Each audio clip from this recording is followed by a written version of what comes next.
ang problema ninyo, sabi sa akin ng mga nakausap natin dito, ayaw makipag-usap ng inyong pamahalaan sa amin. At ang gusto ng inyong pamahalaan ay kasama ang Amerika sa pakikipag-usap sa atin. Hindi papayag ang pamunuan ng China. Malala na nga yung relasyon natin sa China ngayon. Ako ay nagkaroon ng pagkakataon na dumalo sa isang napakalaking pagpupulong na ginanap sa Beijing noong June 28 at nagsalita po si Chinese President Xi Jinping at tayo naman ay nakipag-usap sa ating mga kaibigan na mga opisyal ng China. At sinabi natin yung pangamba ng Pilipinas at ng ating mga kababayan na maaaring ang lumala yung gusot sa pamamagitan ng Pilipinas at ng China. At alam po ninyo nila sa akin, hindi naman masyadong malaking problema yung gusot dyan sa South China Sea o sa West Philippine Sea. Maliit lamang po yan na problema ng Pilipinas at China at mapag-uusapan naman ng dalawang bansa. Pero ang problema ninyo, sabi sa akin ng mga nakausap natin dito, ayaw makipag-usap ng inyong pamahalaan sa amin. At ang gusto ng inyong pamahalaan ay kasama ang Amerika sa pakikipag-usap sa atin. Hindi papayag ang pamunuan ng China sa ganong klaseng relasyon o pag-uusap. Kasi yung dalawang bansa mga ang Pilipinas at China, dahil mali lamang po itong gusot na ito ng Pilipinas at China dyan sa West Philippine Sea. Pinag-aagawan lang naman yung fishing rights dyan sa Scarborough Shoal o kaya yung economic right o sovereign rights ng Pilipinas dyan sa Ayungin Shoal na sa China naman, sa panig nila, sabi nila teritoryo namin to, amin yan. Pero dahil na nagkakaroon ng problema, ang mga ibang bansa pa, katulad ng Malaysia, Vietnam, meron din silang sariling paningin dyan na inaangkin din nila. Kailangan umupo itong mga bansa at pag-usapan ang gusot. Hindi yung ang ginagawa ng Pilipinas, isinali niya ang Amerika sa usapan. At ang masama pa, sabi ng mga pamunuan ng China, nagkaroon ng maraming mga base militar dyan sa Pilipinas. At ang tingin nila, itong mga base militar nito ay gagamitin ng Amerika upang sa ganon ay pakawalan nila kung ano man yung kanilang mga armas dyan na dinala sa Pilipinas. Yun ang kaya nagagalit ang China. At yung pakikialam naman ng Amerika dyan sa Taiwan, dahil sabi ng China, probinsya namin yan Meron tayong One China policy. Yun ang sinabi ninyo sa Pilipinas na One China policy kayo. Bakit kayo nakikialam ngayon sa problema namin sa Taiwan? Internal affairs yan ng China. Huwag kayong makialam dyan. Bakit nyo sinusundan yung gustong mangyari ng mga Amerikano? So yun ang nagpapala ng sitwasyon. Galit na galit pamunuan ng China. Dahil nga sa tingin nila, ay pinapayagan natin ang Amerikano magdala ng mga armas dito sa Pilipinas. At yun ang nakakatakot Kaya sa tingin ko, sa pakiwari ko nung ako'y dumalo sa pagpupulong na yan nung nakaraang Biyernes sa Beijing, lahat ng mga nakausap natin doon, mga taga-Asia, lalo na sa ASEAN, yung mga representatives ng ASEAN, mga delegado, pati na yung mga galing sa Europa, galing sa Central Asia, galing sa Latin America, galing sa Africa. Ang sabi nila sa akin, bakit ganun kayo sa Pilipinas? Gusto niyo bang maging isang Ukraine? Maging kayo ang bansa na magkakaroon ng digmaan? Nakahanda ba ang Pilipinas na mamatay ang mga milyon-milyong mga Pilipino pag magkakaroon ng gera ng Amerika at ang China? Sabi nga ni Senate President Marcos, napakinggan ba ang isang napanood ko isang video na hindi naman na kailangan ng China na magpadala ng sundalo sa Pilipinas kung gigirahin nila tayo dito. Ang gagawin lang ng China, magpadala lang ng mga hypersonic missile na iyan ay patungo sa Pilipinas, lalong-lalo na doon sa proximity ng mga Amerikano na talagang sa ating bansa. So, yan ang isang problema. Ngayon, kung hindi man matutuloy yung digmaan na madugo na alalaga sa ang libo-libo o milyong-milyong mga Pilipino at dadaanan talaga ang dugo. Tama yung pangamba ng ating mga kababayan dyan sa Hong Kong na maaaring ipitin na sila at silipin na sa Pilipinas ng kanilang mga employer dyan sa Hong Kong. At malaking problema ang dulot niya sa ekonomiya natin. Pero sir, doon sa pagkikipag-usap mo sa mga opisyal ng China, anong assessment mo sir? Talaga bang magkakaroon ng ganong dynamics na pauuwiin ang mga Pilipino sa Hong Kong at sa mainland kapag lalala ang tensyon? Kasi yun talagang number one concern ng ating mga kababayan doon.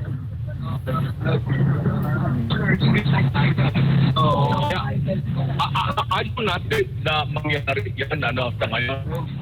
Ang gusto natin ay magkaroon ng pag-uusap ang bansa natin, ang mga representative natin. Kasi doon naman sa pirmahan ng Pilipinas at China nung nagkaroon tayo ng opisyal na ugnayan.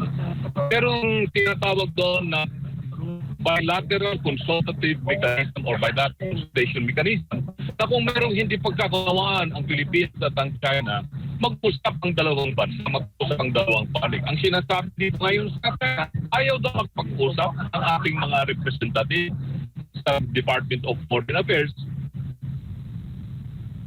at ng kanila mga katapat sa Ministry of Foreign Affairs dito sa China. Kaya sabi ko, ang pinag-usapan dito ay yung gusto sa Philippine Sea, tinatawag natin diyang Scarborough Shoal or Bajo de Masinloc at saka yung Ayungin Shoal or San Tomas Shoal.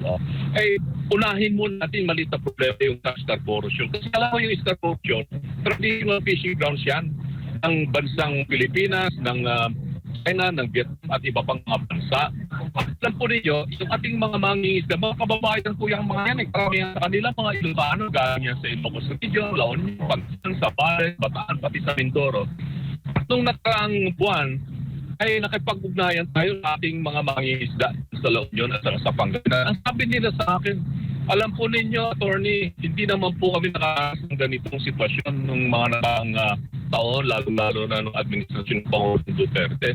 Bakit kami ngayon ay napapahirapan at hindi kami makapasok yan? Alam po, sumasakit ang dibdib ko nung marinig ko yung mga daing kababayan ng mga Ilocano. Dahil nga na ang naapektuhan. Kaya sinabi ko ngayon dito sa ating mga opisyal sa Beijing, lalong-lalo na kay Ambassador Jaime Flores. Nakausap ko rin siya. Sinabi ko, alam niyo, Ambassador, pwede namang unahin muna natin pag-usapan ang tungkol dito sa issue ng Bajo de Masinloc o kaya yung Scarborough Shoal at mas masalimot na area, yung Ayungin Shoal. Saka na lang natin pag-usapan muli yan. Sabi ko rin yan kay Ambassador Wang Silip dyan sa Maynila. Sinabi niya sa akin, maganda idea yan. Magandang araw mga kaibigan. Gusto kong magbigay ng reaksyon sa panibagong defense agreement na papasukin ng Pilipinas sa bansang Japan. Ano ang magiging reaksyon ng China tungkol dito? Makakatulong ba sa pag-de-escalate ng tension sa South China Sea or West Philippine Sea, o lalo lang magbubunga ng pambubuli ng China sa ating mga kasundaluhan sa Ayungin Shoal? Okay. So dito po sa dalawang news ito. Una, ABC News titled Japan and Philippines trying to finish defense pact for signing in Manila as alarm grows over China. So ito na, magpipirmahan na ang Japan and Philippine government sa kasunduang militar. Nakalagay dito sa news ng ABC News, July 8, magmi-meeting ang Defense Minister and Foreign Affairs Minister o Secretary ng dalawang bansa dito sa Pilipinas para i-formalize itong defense agreement na ito. Okay, so dito sa Philippine Star, balita na sa atin, Philippines, Japan close to signing access deal. So itong access deal, ito na yung defense agreement na sinasabi ng ABC News. Okay, ito. Ang tawag dito is Reciprocal Access Agreement, RAA, between the Philippines and Japan, okay, could be a milestone that can convince other countries of the need. Could be a milestone that can convince other countries of the need for a broad united front to maintain rules-based international order in the South China Sea. Yan po ang pahayag ng Philippine Navy spokesman for West Philippine Sea, Rear Admiral Roy Vincent Trinidad.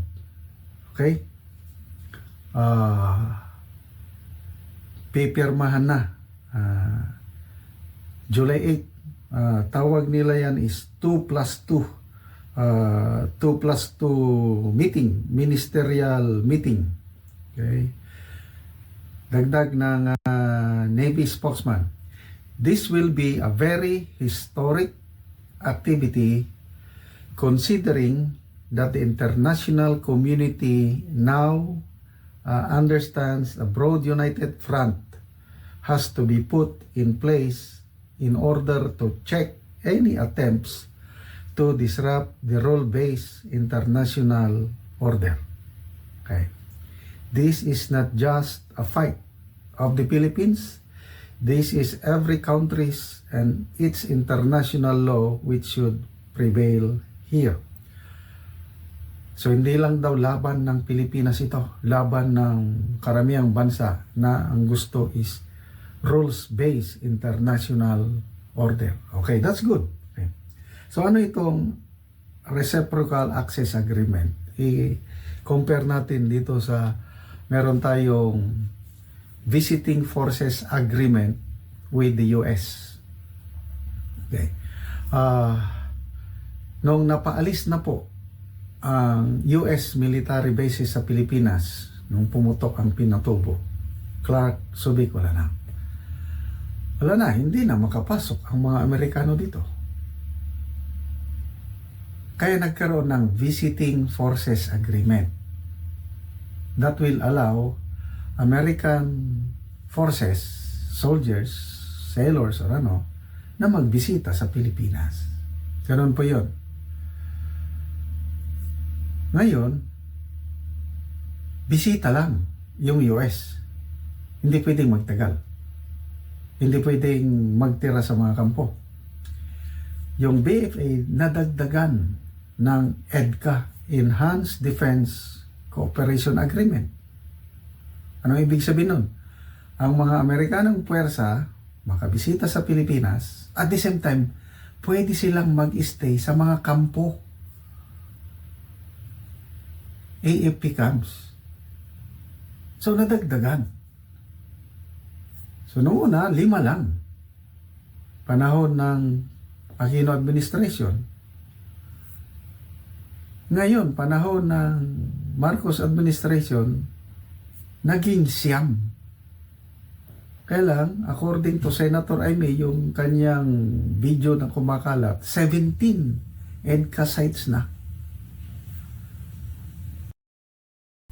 So, dati 2 American bases lang nasa Pilipinas. Ngayon, 9 na. Or 17, I don't know kung alin ang tama. Basta dumami. So, klaro, ang presensya ng US forces sa Pilipinas is tuloy-tuloy na. Hindi na yan mawawala. Okay, dito naman sa Japan, Reciprocal Access Agreement. Medyo mas maganda. Bakit? Itong Reciprocal Access Agreement mag-aalaw sa Japanese forces na magbisita dito sa ating bansa for training purposes. At the same time, ang Pilipinas, pwede ring Philippine forces, soldiers, sailors, airmen, ganun, pwede ring magbisita sa Japan to train sa Japan. Maganda, ano? So I'm just wondering bakit wala tayong reciprocal access agreement sa US. Kung meron mang sundalong Pilipino na napupunta ng US, mangilan-ilan lang. Isa, dalawa, ganun lang. Kailang dito sa Japan, parang by unit, madamihan, which is good. So, yan po. Talagang for signature na yan. So, lumalabas, dumarami ang kakampi ng Pilipinas in case na may mangyari sa mga pinag-agawang teritoryo.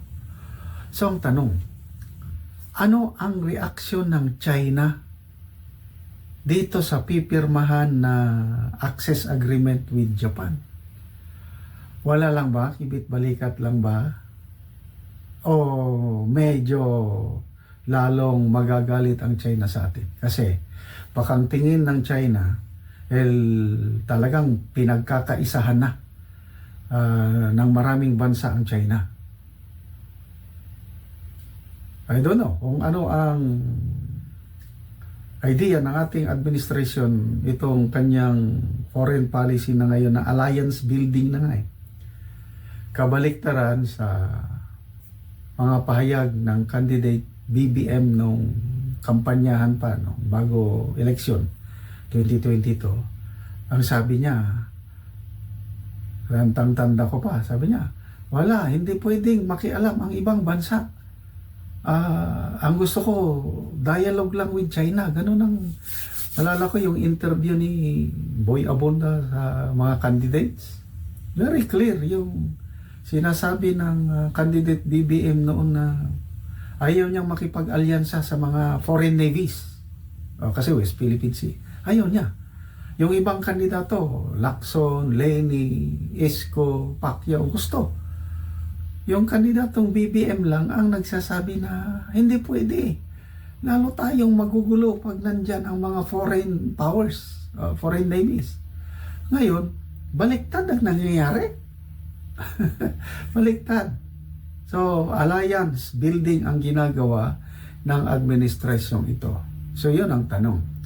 Ano ang gagawin ng China? Matatakot kaya ang China? Hihinto na ba siya sa claim niya yung Tendas Line?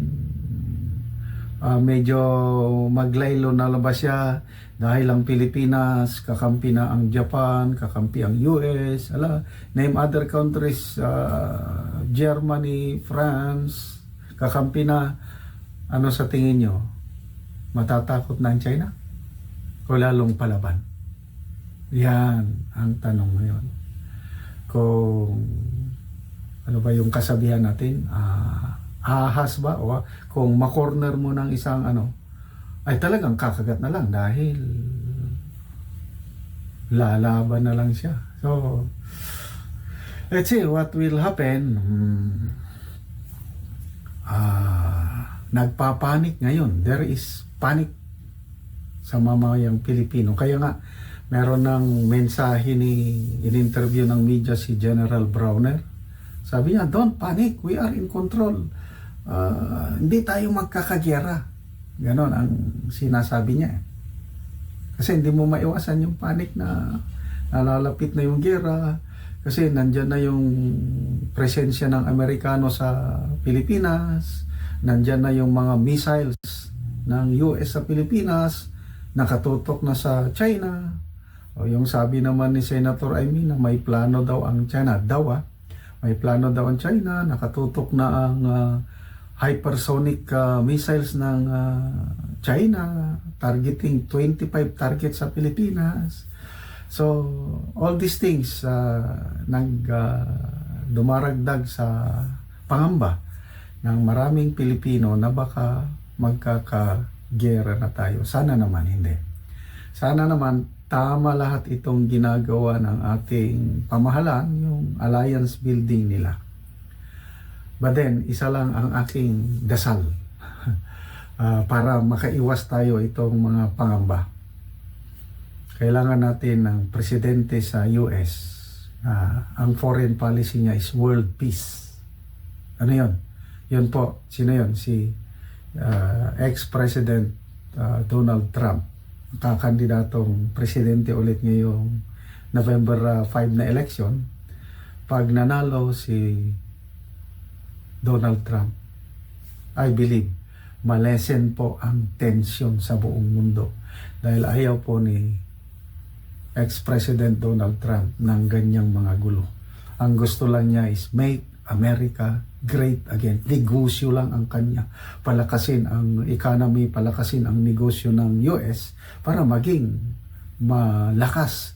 Great nation ulit ang Amerika. But when it comes sa mga ganyan, mga geopolitics, mga gera-gera, ayaw ni President Trump ang gera.